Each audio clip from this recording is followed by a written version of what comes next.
Meanwhile, we turn now to the war in Ukraine. Russia launching a massive new wave of attacks over the weekend, even as U.S.-led talks to end nearly 4 years of fighting continue to play out. NBC's Molly Hunter joins us now with the very latest developments. Molly, good morning. Craig, good morning to you. That's right. Massive attacks over the weekend targeting nuclear power plants and train stations. Now, this comes as the U.S. ramps up pressure on Ukraine to get a deal done. And President Zelensky is in London today, meeting with European leaders from France, Germany, and the U.K. in a last-ditch effort to strengthen Ukraine's hand in these negotiations.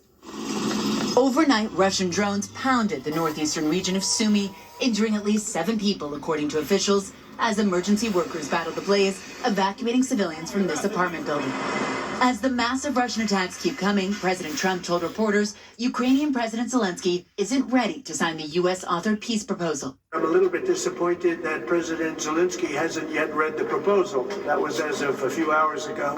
Following 3 days of talks between Ukrainian and American negotiators in the U.S., Trump said he believed Russia is on board. Russia's fine with it. Russia, I guess, would rather have the whole country when you think of it.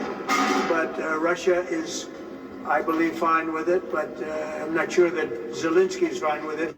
But Russian President Putin has made no such announcement.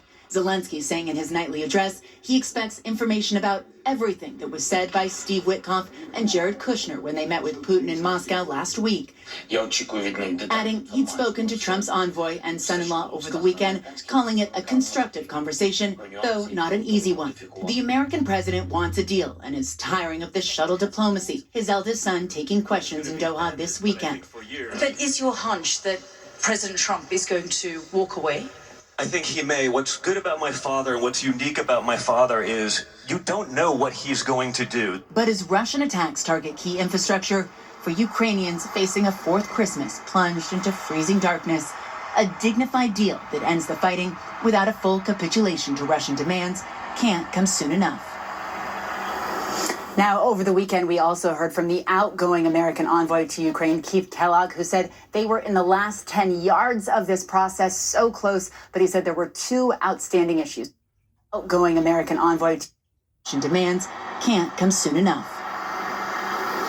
Now, over the weekend, we also heard from the outgoing American envoy to Ukraine, Keith Kellogg, who said they were in the last 10 yards of this process, so close, but he said there were 2 outstanding issues, sticking points, including territory that Ukraine may have to give up and the fate of the Zaporizhzhia nuclear power plant. Craig? All right. Molly Hunter for us there. Molly, thank you. A key pretrial hearing resumes today.